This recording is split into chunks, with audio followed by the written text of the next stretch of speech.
Hello everyone. So let us continue with the same definition I started in the previous video. That is to check whether the string contains exactly one lowercase alphabet character A. So in this video, I'm going to show you the solution of using index of and last index of. Both are methods of the string object. Now, what does the index of do? It starts searching from the beginning or from the position which you mention as the second parameter towards the end of the string, whereas the last index of will start searching from the last character and move towards the first character and will stop at the first find of that character. So let us see this in action. So A is my string.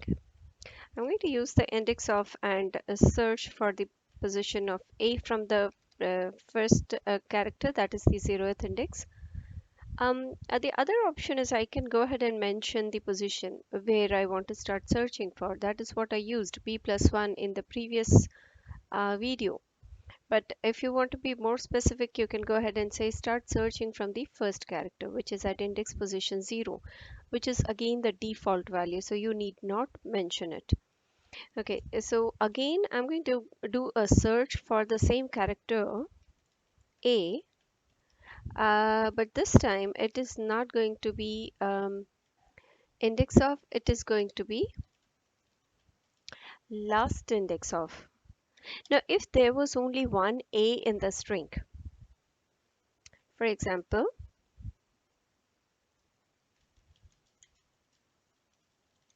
right, so if you start searching the character A from the beginning, you're going to end up at this character. And if you're going to start searching from the last position, you will still end up at the same character. And so index of will return the same index number as the last index of. So that is what I'm going to use to my advantage. I'm going to check whether the index returned by the forward search is the same as the index returned by the backward search. If so, then obviously there is only one A.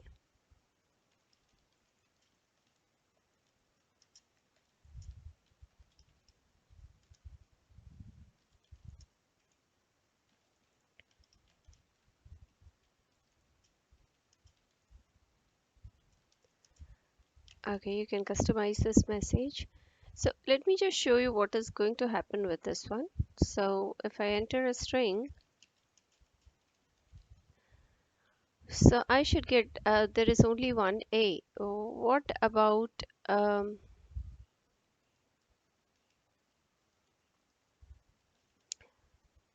I'm going to have two locations, one for this one in B, one for this one in C. They are not going to match. So there is not one A. Now we don't know whether there's 0 A or more A.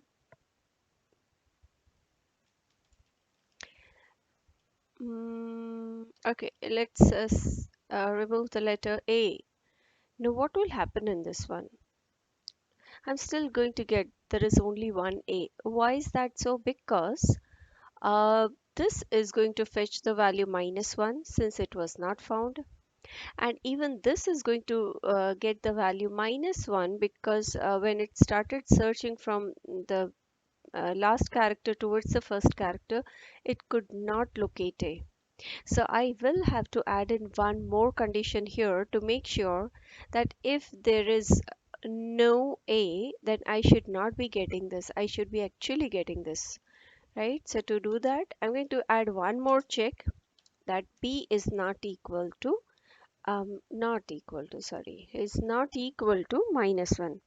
So B is not equal to -1 and B is equal to C. So obviously C is not equal to -1. So this should resolve my issue. So what if I entered a string, okay, without an A? It would say there is not one A. Uh, okay, so then it says there's only one A, and if I add in two A's, it's going to say there is not one A, right? So I'm getting all the outputs correct. I could have actually used an else if header saying that if B is not equal to C, and b is not equal to -1 and c is also not equal to -1, then there are more than one a's. And else I could have just gone ahead and said there is no a, right? You can go ahead and change this to that version of the else if ladder and try it out.